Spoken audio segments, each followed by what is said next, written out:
Yeah. It's just something to kind of look at. Because I feel like this is just this idea of these little Let's see. Just without the microphone. and that we First ignore time. what inside we need to do.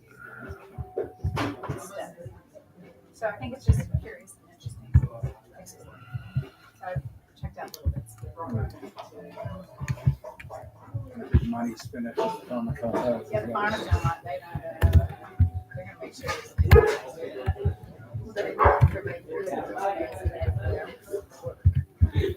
Yeah, for sure, yeah. Antibiotics too. So it's like personal experience. Yeah, you Okay. Is it working? Yeah, I felt it work. You want to see if it works? No, it's work. Yeah. Well, that works. Yeah. Facebook. Cool. No, the other is not work. All right. Maybe you can use Just put in time theory, see what comes out. But antibiotic is not pass me that. Yay! Can you hear me? For bacteria. Yeah. But she says like all the not invisible germs, which is nothing including bacteria. I mean, it's a stretch. And I think it's good for us to stretch. Yeah, of course. Like, okay, maybe we haven't figured it all out. And then also just the idea of what we believe and really Yay! Awesome. So just shifting how we see it all. Quality's not as good, but she's working. Yeah. Yeah. Woo! Okay. You need to clean the lens just in case. It's not so great. Oh, did I shut the bloody thing off?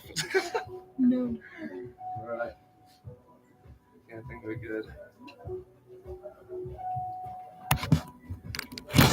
Can people hear me okay? Yeah, alright. What about the live stream? Oh, I've got a light in my face there. You can dim those lights or do whatever you want with them. Oh yeah, how do we do that? Right, that little dial. Top one? No, I don't it's know. you. There we go. Is that a bit better? Maybe I'll just... Es mejor, es mejor. Just better? Sí. Alright. Still see me? Puedes venir un poco. Ajá. Do you want to move the table up?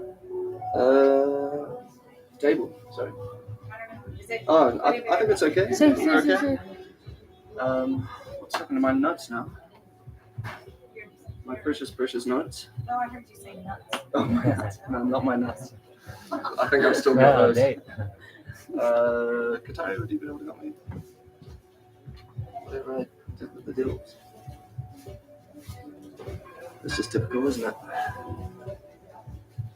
Yeah, right. They're not over there. I drop them. In your bag? Yeah, did I take them over to my bag? Maybe. Of course. Of course. This is why it's all fancy.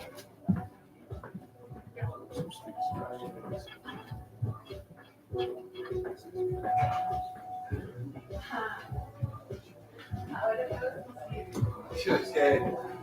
All right, here we go. All right.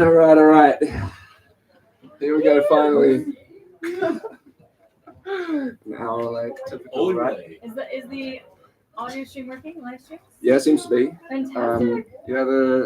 Apologize to the people in the video and on the live stream. These lights are a little bit funny, aren't they? Anyway.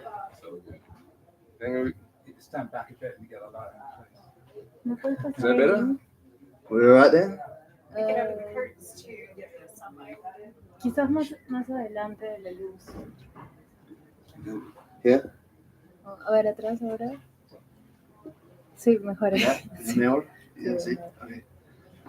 All right, well, finally, thank you guys all for coming. Oh, big day. Yeah, big delays as well. Yeah, welcome. Yeah, thank you so much for coming. It means the world to me that you guys are here, and those tuning online as well. Bienvenido. We're live streaming from Peru, from Sacred Valley in Pisac. Today marks the the day where my book here, I Can't Sleep, a condensed guide to reclaiming your sleep, is finally published.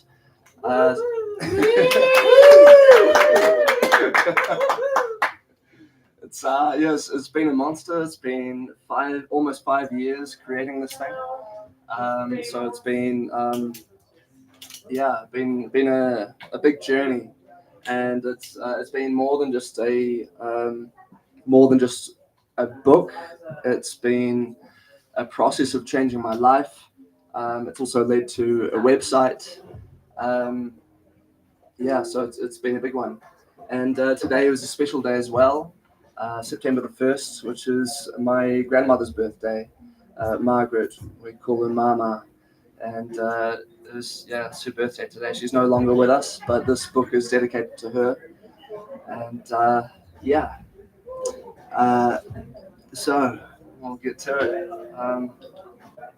So out of people here, can I ask who here is a great sleeper? Yeah, we've got a few pretty good sleepers. Yeah, I know you. Great, cool, good start. Who here like has a few troubles here and there? Not perfect, like it's okay.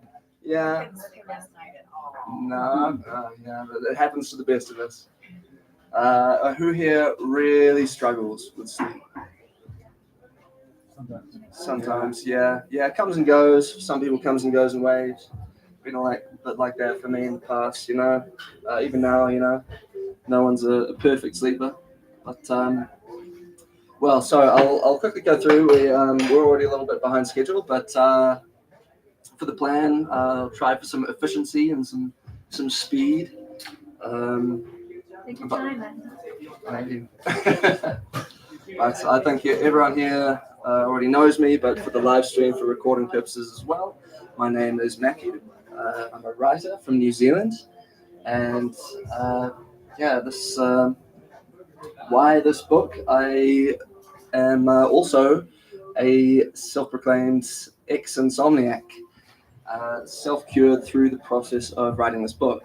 And that's not to say that I'm a perfect sleeper, but now when I have slept poorly, a lot of the time I tend to know what's contributed to that. And so what's inside this book is I've got a few dogs in the room. So it's basically, it is a sleep aid. If that's not already obvious, it's a book that I thought I would be able to write in a day or two. I thought when I was struggling with insomnia, I had no clue. I was a clueless person about what was affecting me, and so the process of writing this book really opened my eyes to the world of sleep, to how delicate human biology is, to everything that is affecting us that we're often unaware of. And so it's got a lot of practical tips. It's got a lot of information. It's condensed. Each section is condensed nicely to just sort of nice, easy reading, although there's a huge array of information. So there's also some psychology in the back. But yeah, we'll get through some things. After I speak, Delancey is also going to talk about dreams. Thank you, Delancey. And looking forward to that. So I wanted to tell you a little bit of the story, what led to writing this book. So it started about 5 years ago when I was traveling Latin America the previous time, and I was in Guatemala. I was trapped in the hills of Guatemala during COVID, and I couldn't sleep. And I was living a pretty healthy life, getting lots of sun, exercise, eating well, and for some reason I just could not sleep, and it was killing me. It was just a real struggle. And even when I went back to New Zealand, I found I still couldn't sleep. And this kept going and going, and it was affecting me. It was affecting my health, it was affecting my mood, my looks, it was affecting the way I behaved. And I thought, well, I did what I usually do as a writer. I wrote about it. And so, which is often what I do when I have a major problem in my life. I write, I learn, I try to teach through the process of learning, and yeah. So when I started this book, it was in Auckland, and quite arrogantly, I thought, how complicated is sleep? I'm gonna write this book in a day, maybe 2 days, keep it under 5,000 words, nothing major. Now, about 4.5 years later, and over 45,000 words later, here we are with this book. There's been a huge amount of research that's gone into it, that you wouldn't imagine. But yeah, I mean, the journey's also taken me through New Zealand, through Southeast Asia, and through Latin America. When I was going through Asia, for example, I'd be staying in Airbnbs and motels and things like that, and talking with the owners and asking about how they set up their rooms. If they pointed their beds a certain way and things like that, and it was really surprising. And it wasn't just sort of about biology anymore. It was about culture. It was about tradition. It was about spirituality. There were a lot of things that came into it that originally I couldn't have anticipated. And the book concept, the design behind it was basically because I had no idea really what was affecting me. The aim of the book was essentially to find out all the things that could be affecting me. So most of them are biological, and it just sort of exploded from there. All the things that I call sleep saboteurs. And when I was finally getting ready to publish it, I decided it would be helpful to get an actual sleep scientist on board, a sleep doctor. I don't have any qualifications. I'm just a nerd who likes to read and find things out. And I went on a hunt, and I emailed a few sleep doctors in New Zealand and Australia. And I got a response from one guy who said, "Yeah, I'll do it. I'll take a look at your book." And great, can put a PhD to this book, and make sure. I trust my own research, but it's always nice to have someone in the know who's on the ground, who's had real life experience. And this guy has he runs a chain of sleep clinics around New Zealand. They're very qualified guys. Had this franchise for 20 or 30 years. And he's like, "I'll look at your book." I thought, "Wow, amazing! What the perfect candidate to look at the book." So I sent it to him. I get a response not too long after. He says, "I can't help you." I said, "What do you mean?" He said, "There's too much in here." He said, "I don't have a clue." And so, that's a testament to, I suppose, to how much stuff's in this thing. But I hope that's not intimidating. So I thought I'd go through a few basics of sleep. Hello. Welcome.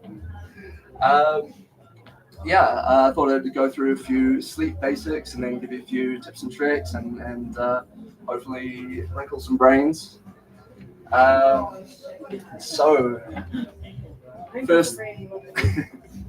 First things first, what is sleep?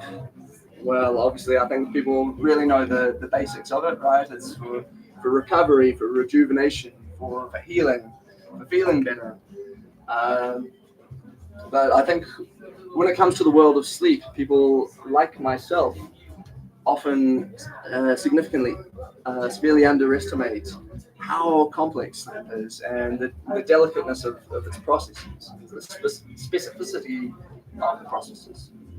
So when we go to sleep, we go through different sleep stages. The brain's doing different things, the body's doing different things. We vibrate in a different way, and each of these stages has a very specific process and purpose.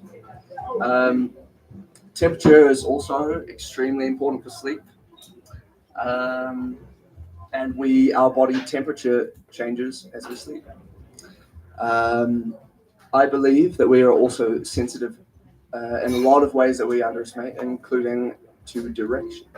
and this is something that I'm actually writing a little paper on, about how which direction you point your head and your feet when you sleep, northeast, southwest, how that can actually affect your sleep. So, of course, bad sleep affects your mood. It can even affect your facial cues, which can affect your social life.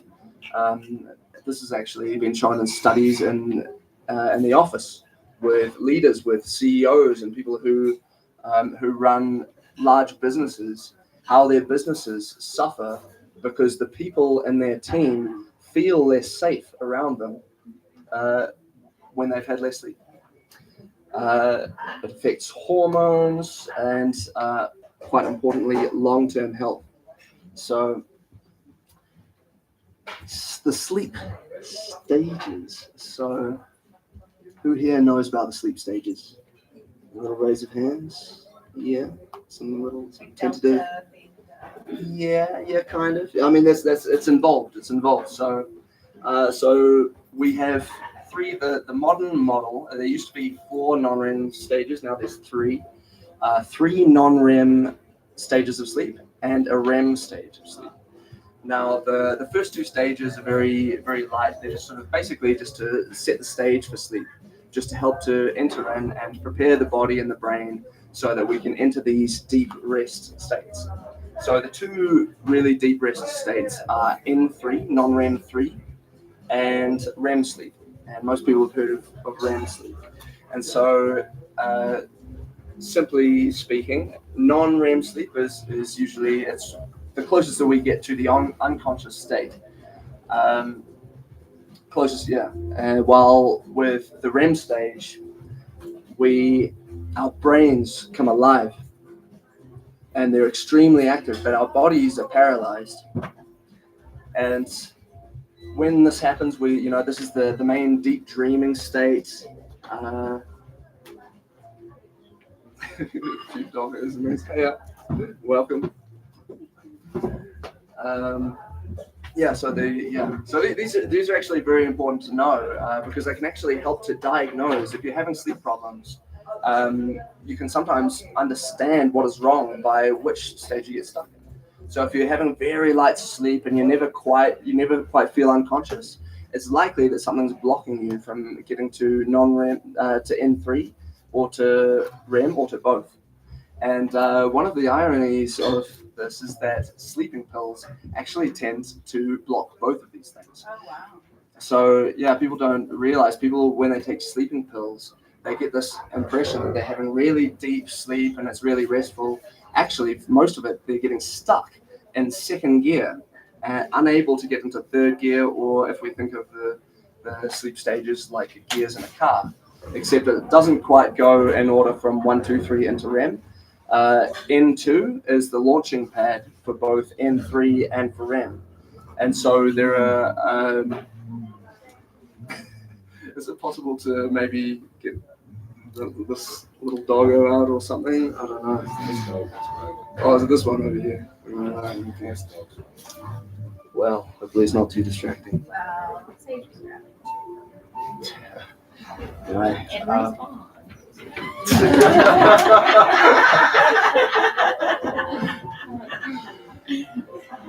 Well, actually, on that note, so for each of the sleep stages, they're like changing gears in a car. There are things that actually can jam the gears. So there are things that can stop you from getting to the next stage. So for N1 and N2, usually that block is the environment. Oftentimes, it's not always, but lights, screens, sometimes electromagnetic frequencies, sudden noises. When we're just starting to get into sleep, and something sort of affects us a lot of the time. Through our senses or movement, then we can be suddenly brought awake again, or we can go back a gear, or we can just get stuck in that gear. For N3, it's called slow wave sleep.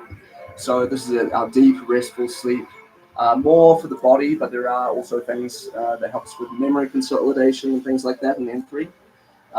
So usually it's physical stresses that block N3. So these include things like pain, heat, like if you're too hot in the night, chemicals and toxins. So if you've been having a lot of drugs and party time, then or metals and things building up in the body over time, then these things can inhibit M3 sleep. For REM, for blocking REM sleep, these are usually more neurochemical disruptors.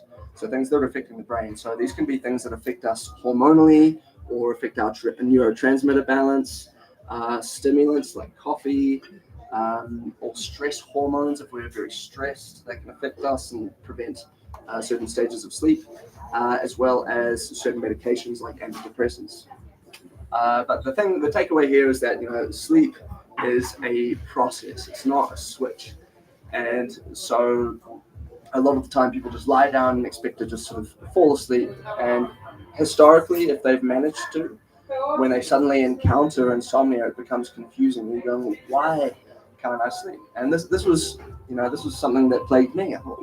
Lying awake in bed at night and going, why can't I sleep? And you don't know really, unless you read the book.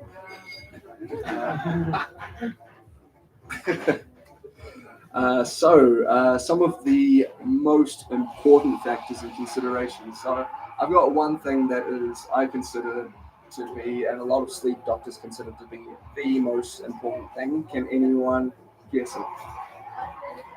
Does anyone know?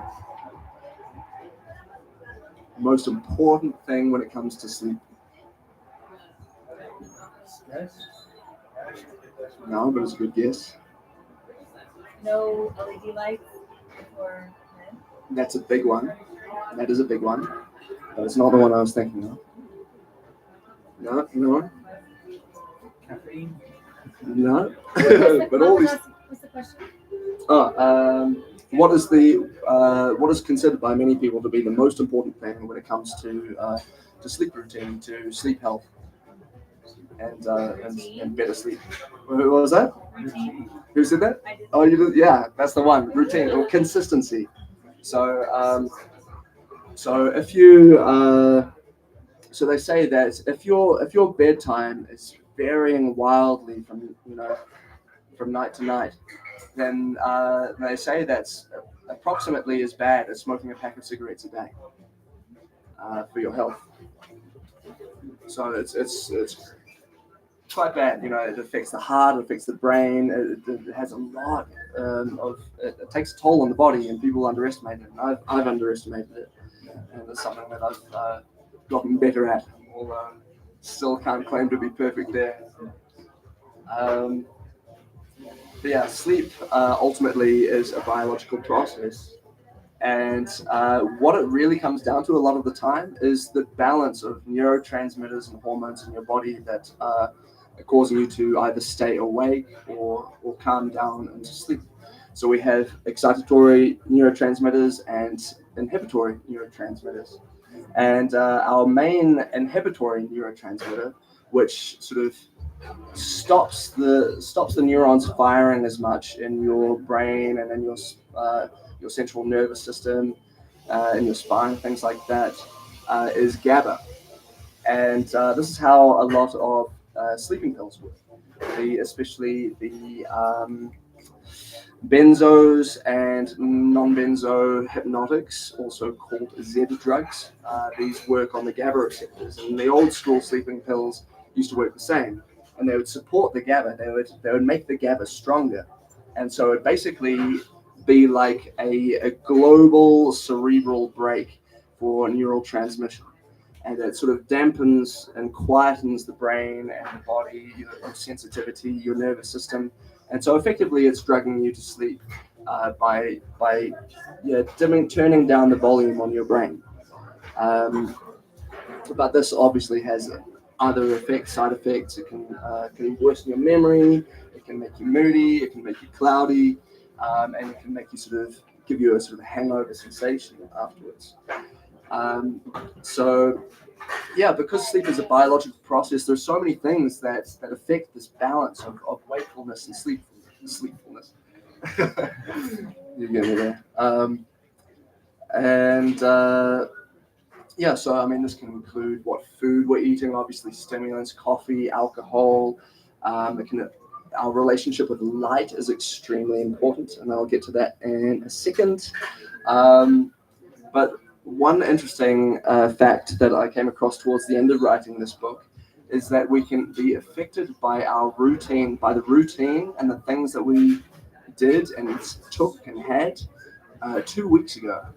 Hang on. So yeah, 14 up to 14 days before, our food, our routine, all that can affect us today for 2 weeks. So when it comes to repairing sleep and getting better, it can be a long process to repair. And it's not just biological, it's also very psychological.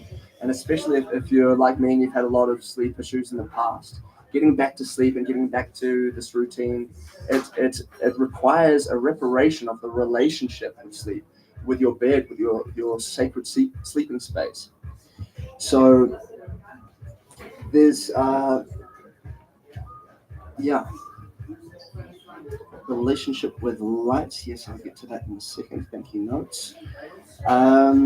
Temperature and air is also a huge one. So, like I said before, when we usually at about 2 or 3 o'clock in the morning, the core body temperature drops, and this is part. It's a little bit enigmatic, but it helps sleep.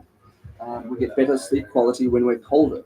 And actually, we should be sleeping at less than 19 degrees Celsius uh, in the night. But there are a lot of things that affect this. Obviously, what country, what place you're in.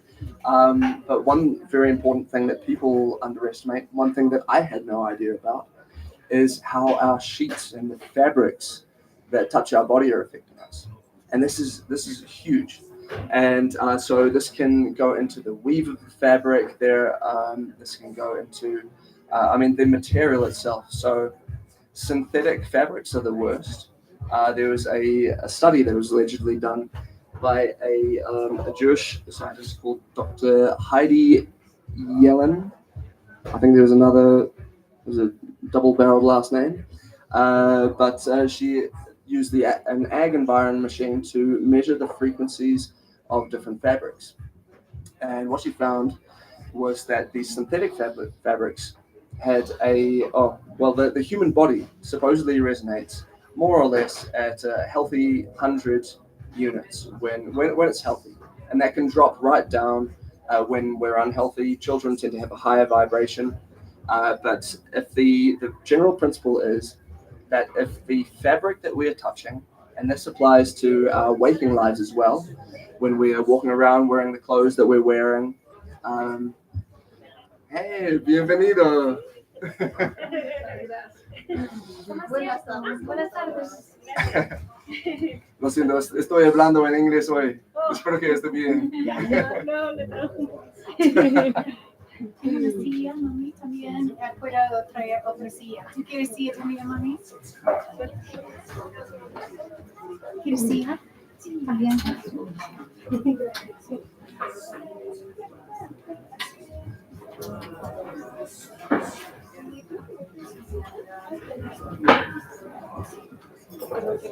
Just gonna give a minute here.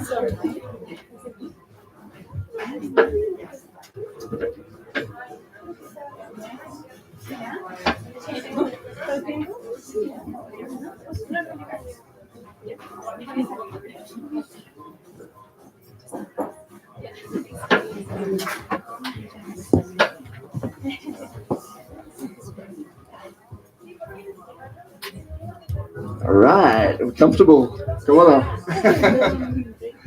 All right. Well, yeah, I was saying the fabrics that we touch during the day and of course at nighttime are always affecting us. So the general principle is that if the fabric we're in contact with is at a lower vibration than the human form, then that is a drain on the human body, and it can make us tired, it can make us sick, and it can work against the healing and the cleansing processes that we have during sleep, that we undergo during sleep. And there are also other things in fabric, the breathability of the weave, the dyes that are used. Usually the dyes can either erode the quality of the material, or they can leach into our skin. Some fabrics, even some girls like their yoga pants and or their gym wear, and a lot of the time that can leach things like forever chemicals into the body, which can affect us hormonally. So there are a lot of things. So if you're thinking about new sheets, try to go organic if possible. And I'll give you a quick tip: linen. Linen is the king of fabrics. True linen. And cotton is okay. Cotton supposedly resonates at around 60, which is around the same. This is standard bleach cotton. Resonates about the same as an unhealthy person. Organic cotton resonates apparently at 100, so that's the same as a healthy person. So organic cotton is decent. Um, Wool is incredible as well. So wool and linen supposedly resonate at 5,000 units each. The problem is that you can't wear them together. If you wear them together, they cancel each other out. You get a dead zero. So yeah, those are some of the best picks. So alpaca, we're roughing it. Alpaca is rough. Yeah, alpaca is a good choice. Yeah. Alpaca sheets. Yeah. Wool is meant to be one of the best things. So it's I think linen still performs higher on some tests, and some people don't like the itchiness of certain kinds of wool. But yeah, wool's an excellent option. It's also some other considerations are if it's moisture wicking or not. If it's holding humidity and bacteria and things like that over time, that can lead to skin irritation or poor health. Um, No wool underwear then. Only on special occasions. Yeah, so just running off the note of sleep being a biological process largely. So the process of fixing sleep is for me it's not so much it's knowing knowing what not to do more than doing pro sleep things is not doing anti sleep things. The body is actually quite resilient, and it's always actually trying to find its way back to sleep, into natural rest. And so if we can let the body find its way back to its own biology, its own nature, then it should in theory be able to uh, find good quality sleep. So now I've got some juicy and practical information, some common saboteurs for you. So I've already talked a little bit about sleeping pills. We'll go a bit through coffee, cannabis, light, and food. So now I've already talked a bit about pills. So one thing to know is that when people come off the pills, can I ask, who? You don't have to share, but who here has taken sleeping pills before? Melatonin. You can count. Yeah. It's a lot of the time people class it differently to normal sleeping pills, but it is still a pill that you take for sleep. And yeah, it's generally considered a lot healthier than sleeping pills. They still use synthetic processes to make modern melatonin, which is I still am a little bit suspicious because technically it's petroleum based, but they also the melatonin agonists, so ones other kinds of sleeping pills that work in the same way as melatonin, except they cling to the receptors harder and stay in there for longer, and so they're more sort of pharmaceutical, and they can have more side effects and things like that. So standard melatonin is considered pretty safe and pretty good. It can still be a block if people are taking melatonin. To also normal melatonin, the dose is very significant. So sometimes you'll get a tiny little dose, and then other times you get a massive dose. Sometimes they won't work at all. But generally, they're because we produce melatonin in our sleep, and this might actually be a good segue into light. So one extremely important thing is light, and this is almost like a hack in itself to fixing sleep or getting better sleep. Who here has heard that the best thing to do first thing in the morning is to get out into the natural sun? Yeah, quite a few people, yeah. So does anyone know why that is? Delancey. It wakes up the circadian rhythm and it releases like cortisol and like everything gets started going. Yeah, so it helps to program us for the day. It helps us to sync our circadian rhythms, yeah, and kick off things. There are also a couple of other things that this light does. So in the morning, the first thing in the morning, the sunrise is, or after the sunrise, is very rich in blue light. Now, this blue light, one of the things it does is it gives us signals. So it actually gives the body a signal to start manufacturing serotonin. So we're our first thing in the morning. That's our prime manufacturing time for serotonin. And people often, when it comes to serotonin, people just think of it as a happiness. And I've done a big old deep dive into serotonin. It's a fascinating chemical. It has a whole bunch of uses in the body, but it's a neurotransmitter that involved in signaling. But and higher levels of serotonin will generally help us sleep. But there's something even more important than that. So when we go to sleep in the evenings, our body, if we're functioning correctly, our body is trying to manufacture melatonin.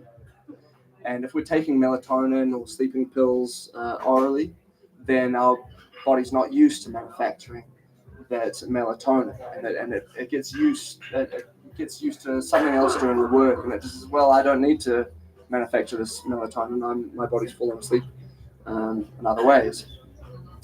But one of the ways that the body manufactures melatonin, is that it uses the melatonin that we produced earlier that day. So the serotonin gets converted into melatonin. So if we haven't filled up in the morning from that delicious blue light and filled our serotonin tanks, our tanks are empty for producing melatonin. So it's much more difficult to get to sleep if we haven't had that first drink of sunlight in the morning. So on the other end of the light spectrum, we also have artificial light, screens and phones and things like that. And this is something that I've underestimated in the past, just how awful blue light is for our biology. And obviously, people probably know that when the blue light is a fairly commonly known thing, when the blue light goes through our retinas and it signals to our SCN, which is part of the brain, I can never say, supranucleus, and the pineal gland to when it stops receiving the light, it starts producing melatonin. However, there are also a whole bunch of other things that blue light can affect. It can if we have large exposure to blue light, it increases our risk for prostate and breast cancer. It can make you fatter. Change your muscle and fat ratios. It can do a whole bunch of things, and some of them can indirectly affect sleep as well over the long term, including increasing anxiety. And EMF plays into this as well. The electromagnetic frequencies that are produced by our devices, our Wi-Fi routers in the night. During the night, our mast cells are particularly active. So these are these cells in our body that produce histamine. So people have heard of antihistamines. They haven't often heard of histamine. They don't know what histamine is. So histamine is actually a neurotransmitter that's very important for the body. But if we're producing it excessively, or if we're consuming it through food, so things like old food will be particularly high in histamine. And being an excitatory transmitter, a neurotransmitter, it keeps us awake. So, so one thing that EMF actually does, EMF is bad news for sleep. It has a whole bunch of and just health in general. But this is one way that it affects sleep. And when I was in Guatemala, I would be sick all the time, and I couldn't work out why. I was getting lots of light, eating well, getting exercise, and I was always sick.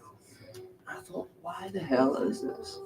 And then one day I was on my phone for about 5 minutes, and I started sneezing, and I thought, oh my god, this is what's doing it. And I would even feel it if I had my phone in my pocket without putting it on airplane mode, and I'd get a sore leg, I get sore testicles. Like it would be like microwaving me and like affecting my muscles and all kinds of things. And I didn't realize, until it finally clicked. And my family thought I was crazy, but it turns out, after some research, the EMF actually, it affects the mast cells that produce histamine, so you can actually get allergy-like symptoms from your Wi-Fi. And so these things can stimulate you in the night, they can microwave you in your sleep, they can cause all kinds of things, and it depends on the frequencies as well. There's, a difference between 5G and 4G and Bluetooth and all that. So, but generally speaking, rule of thumb, turn the Wi-Fi off at night, keep your phones away. Yeah. Coffee. Are you going to talk about how dark our room should be? Yeah. Oh, true. Yeah. So, I can do that. So. I heard it's good to have super dark, Sure. dark. Every time. Took me a quarter. Yeah. So, generally speaking, the darker the room, the better. Even tiny little bits of light can affect us. Scientifically, it's anything of the blue spectrum and a little bit of the green can be affecting us. But even red lights can sometimes, be a signal for the brain. It depends. But generally speaking, it's better just have complete blackout curtains if possible.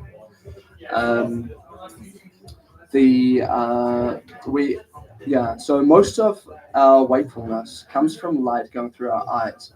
So a sleep mask is a really good tool in the kit, but we also have photoreceptors in our skin, and so if the light is coming into our room, it's not as important as the light in our eyes, but it can still affect us. One very important thing about light that people often also don't consider is that light also equals heat a lot of the time, especially with the morning sunrise. So when the morning sun comes in your window, it's not just the light that's getting you. Your room is heating up, and that's signaling your body, oof, you're starting to release different chemicals, pump a little serotonin, what's it called, cortisol in there, and you start waking up. So there are a lot of things that can affect you like that. And I've actually, part of the theory that I'm writing about is also that there are also gravitational effects that can wake us up as well, I believe. Not because the gravity is affecting our body, but because that affects the resonance of the atmosphere, which also ties into sleep direction. But that's a story for another time. So, does that answer that question? Great. With the sleep direction, is it north-south? This is another conversation, but the short answer, I believe, and this is not proven science. This is there are some scientific studies. There are ancient beliefs, ancient practices that work into this. There's also just some logic that comes in as well. But I believe that we should be sleeping with our heads pointing towards the equator or towards the east, which is kind of unusual. So a lot of the time when people talk about sleep direction, and it's not a big conversation that's happened historically, at least not in Western cultures. In places like India and China, there are architectural practices from India and things like feng shui from China that say that you should sleep with your head pointing towards the south. However, these are countries that exist in the northern hemisphere. So we being in the southern hemisphere, in theory, should point towards the north or towards the east. And when people sort of try to explain why this is, they tend to explain it through, the geoelectrical, the geomagnetic influences of the planet. Like the body being a compass. I actually think of the body more like like an antenna because of the vibratory field of the Earth. So there's a part of the atmosphere called the Earth ionospheric cavity, which is the distance between the ionosphere and the ground. And this is essentially a resonant matrix. And and the things that affect this resonant matrix include the sun, the moon, even the planets farther out. And in theory, this is warping and changing the character of this resonant matrix. And the character also depends on our on where we are on the planet as well. But the reason, yeah, I mean, this is sort of a little bit going off piece a little bit, but the reason why why I believe that we go towards the equator, outside of just personal experience, and I have experimented a lot with this, but there are also a lot of animals in nature and young babies that will the babies will sometimes orient themselves in the night to point towards the north, or to a north-south orientation. So when you say east, that's our head pointing east. Yeah. Yeah, so pointing with our head either towards the equator or towards the east. So it's the rising sun. So this is Facing like our nose, yeah. right? Not our nose, out the top of our head. So we can roll around in the night. You might be facing one way and then you might be facing the other way. This is a working theory, but this is sort of the idea behind it. And this actually goes into even astrological signs, and that this vibratory matrix might even be able to help to program us epigenetically through when we are born, as well as other sort of through life. So it's actually quite a complex theory. So I'm not going to get too deep into this at the moment, but that's just a little a little taster of the theory. But this is something that I'm linking to in the book. There's a page on sleep direction. I've got a QR code that's going to the website that I've created for this book, where I've got a couple of blog posts and more to come. So, yeah. Coffee. Who wants to learn about coffee? Yeah, all right. We've got a few coffee drinkers in the room. So coffee is both obvious and not obvious. This thing's keeping on tripping me. Do you want me to? So I'll just dance around and just look awkward. So yeah, coffee is obviously coffee has caffeine. It is one of the highest carriers of caffeine. I think it's got something like 4 times that of cups of tea and cacao. Don't quote me on that, but something to that effect, I believe. And yeah, caffeine in general, anything that carries caffeine. So caffeine has a very long life in the body. Its quarter life is 12 hours, if I remember that correctly. So that's the equivalent of if you have a cup of coffee at midday, then at midnight, 12 hours later, it's going to be like having a quarter. It's be like having a quarter of a cup of coffee before you go to sleep. So it's still a lot that's going through your system 12 hours later. So this can affect us. Caffeine is actually a chemical, an aromatic that can affect us on the genetic level. It's actually able to do something called intercalation, where it is able to slot into the DNA and affect its ability to function. And yeah. So that's slightly concerning, but it can slow DNA repair and things like that. So it can affect us in not just in staying awake, but in our reparation processes as well. One other thing about coffee is a little bit alarming, is that a lot of types of coffee contain mold. And this is a mold called ochratoxin A. And usually it's in lower quality coffees or coffees that have been pre-ground. If you buy pre-ground coffee, then often it can be hiding this mold, ochratoxin A. And ochratoxin A, it usually builds up in the liver.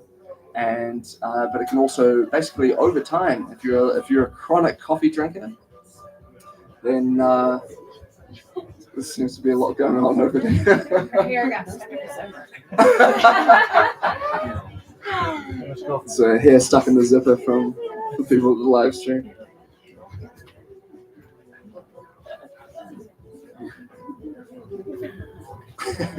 Right? Well, so yeah, as I was saying, so ochratoxin A is this toxin. It can build up, and it can be this mold that just sits inside our body, and it can make us foggy, and people often can feel slow and just sort of a bit disconnected and whatnot. That can be an effect of ochratoxin A.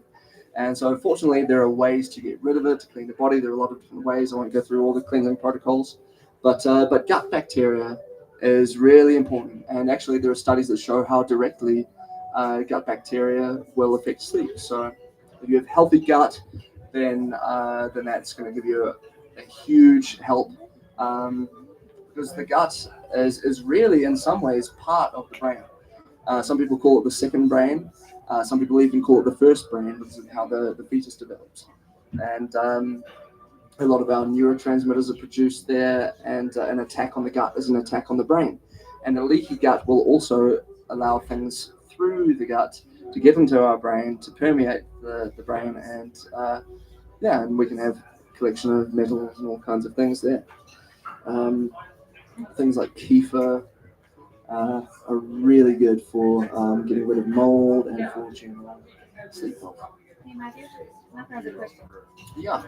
Sí, mi hermano toma café Sí. Oh, sí, yeah. para dormir. Sí, yes, it's ¿Quieres que yo, what? I don't know if I should respond in Spanish or English. You can do it in English, I'll let her know.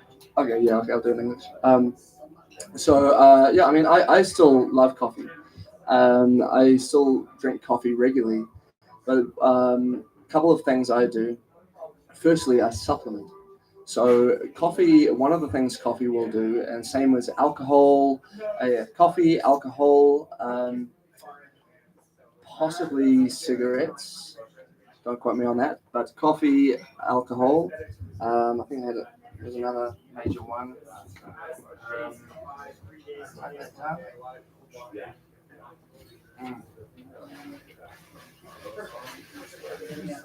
Cannabis, that's the one as well. Yeah.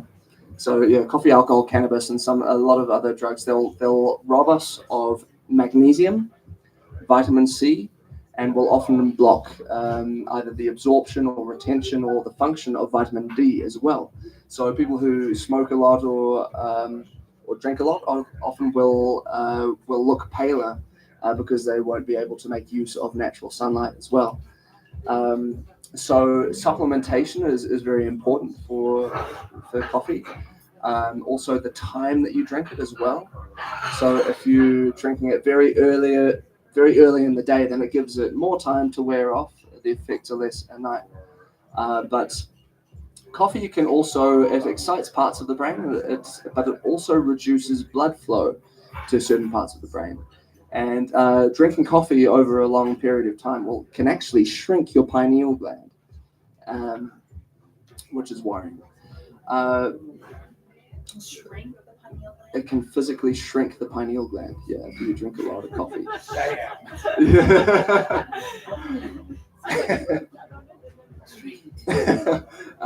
I've heard it can also calcify that. It's not research that I've looked into, but it does. Coffee and tea also contain reasonably high levels of fluoride, which work in the process of calcifying the pineal gland, so it does make sense. What I was saying before, time of day. Yeah, okay. Cannabis, anyone interested in learning a little bit about cannabis? Don't tell us. It's not all bad news. It's not all bad news. I thought here in the valley, there would be people might relate to. So, cannabis is often used for a lot of people as a sleep cure, as a miracle sleep cure. And what's going on there? I surprise myself. I'm like a cat chasing its own tail sometimes. So cannabis, as most people would know, has its two primary psychoactive chemicals, CBD and THC. And some people don't consider CBD to be psychoactive. Technically it is, but people don't count it. But these are almost like the yin and yang of sleep, or the yin and yang of cannabis, especially when it comes to sleep. So, so CBD is generally considered really beneficial for sleep. It's good for especially for chronic use, for retuning the body's relationship with pain, with sensitivity. So it's really good like that. THC tends to wake us up. It tends to be a more wakeful chemical, and people often associate, these with the strains of sativa and indica, and really these days they're more branding names. But yeah, if we talk about the CBD and THC ratio, so THC chronically can lead to poor sleep. To lighter sleep. If people smoke weed over a long period of time, it can lead to lighter sleep later on. However, THC isn't all bad for sleep, actually. So it can wake us up, but it also acts as a painkiller and changes our conscious perception of things like pain and comfort. So we can feel comfier in bed because of the THC. So that can actually help to induce sleep or reduce sleep onset, which is the time it takes to get to sleep. So THC will block or more reduce our REM sleep. It'll usually reduce the time that we spend in REM sleep. So this can actually be used strategically. So when we go to sleep at night, if we go to sleep early, we will generally have longer periods of. I thought someone was burping there. Is the doggo?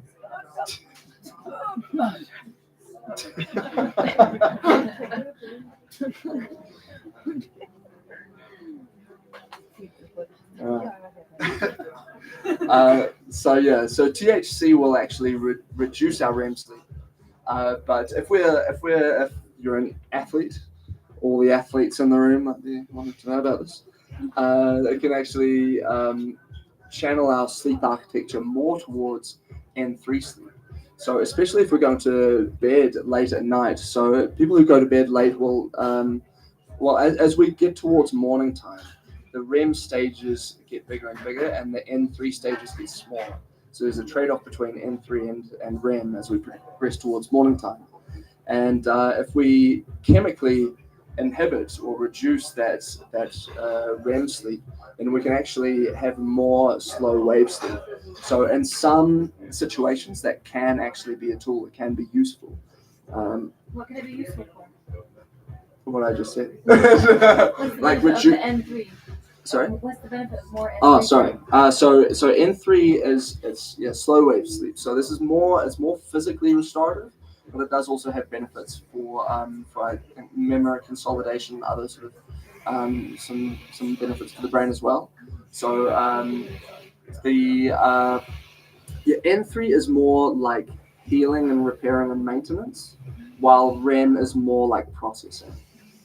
Yeah. So yeah, sort of the gist of it. And like with coffee, cannabis also depletes our magnesium, our vitamin C, our vitamin D, so it's good to supplement those if we're smoking.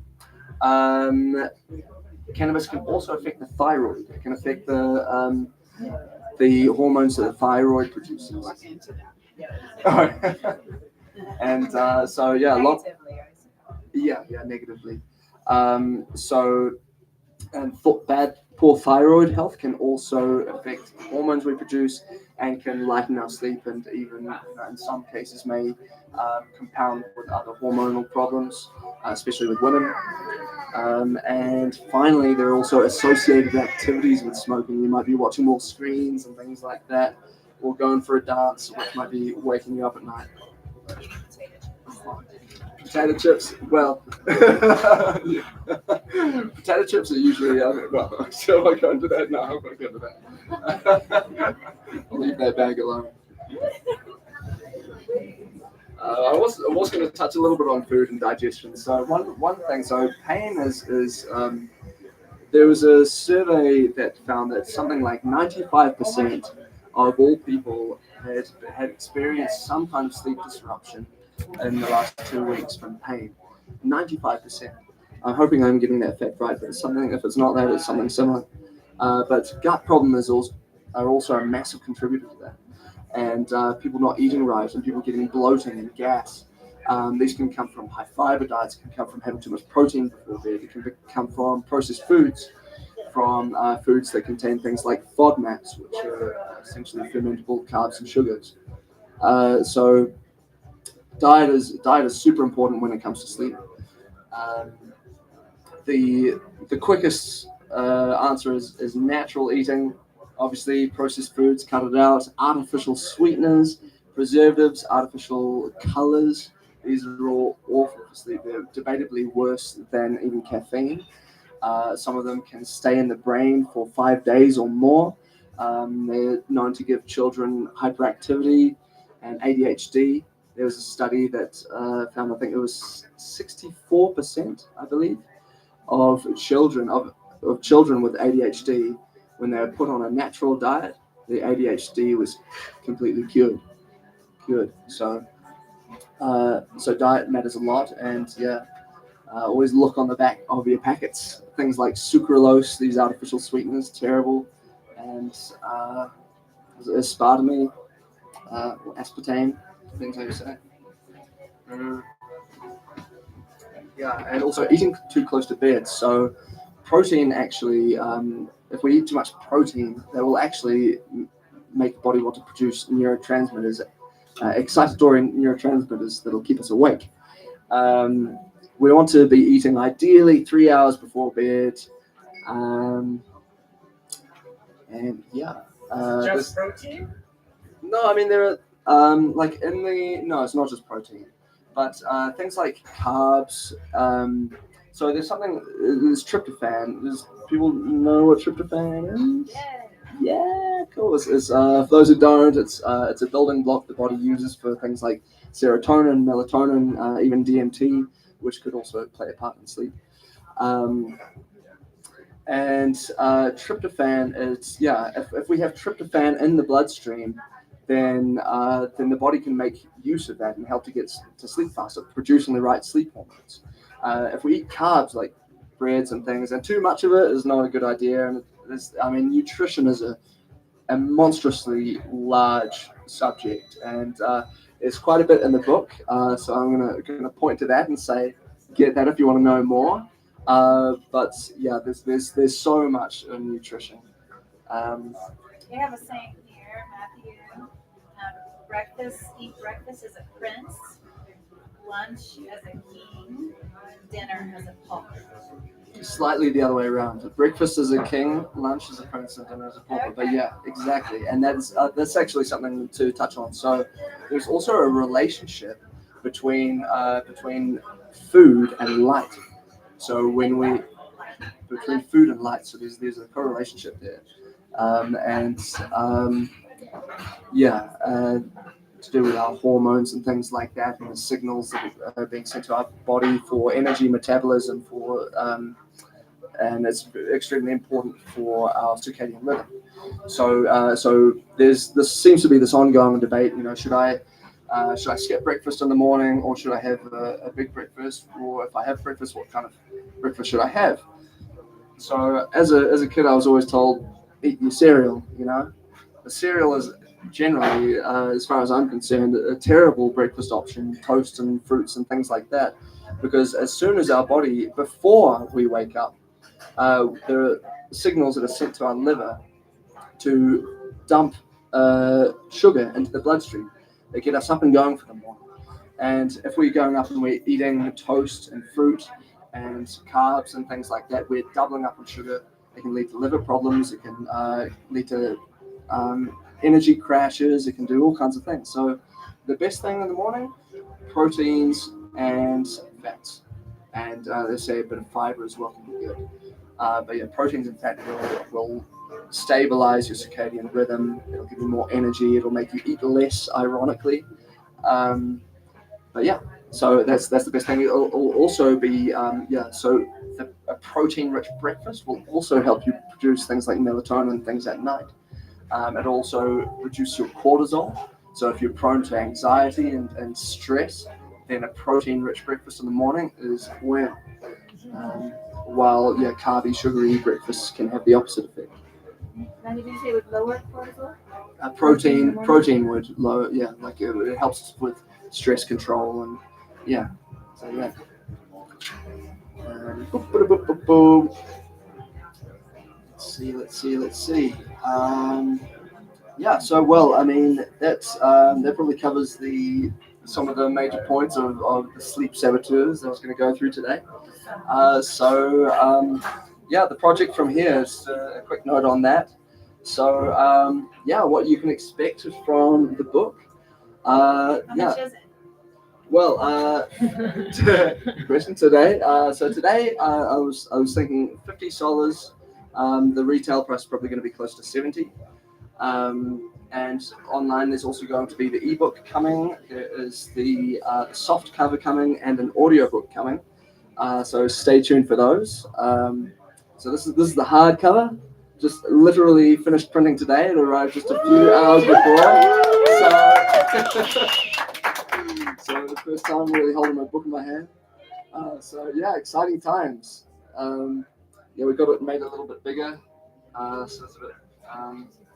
Got a lot of content in there. We've got some sleep positions with some illustrations and things.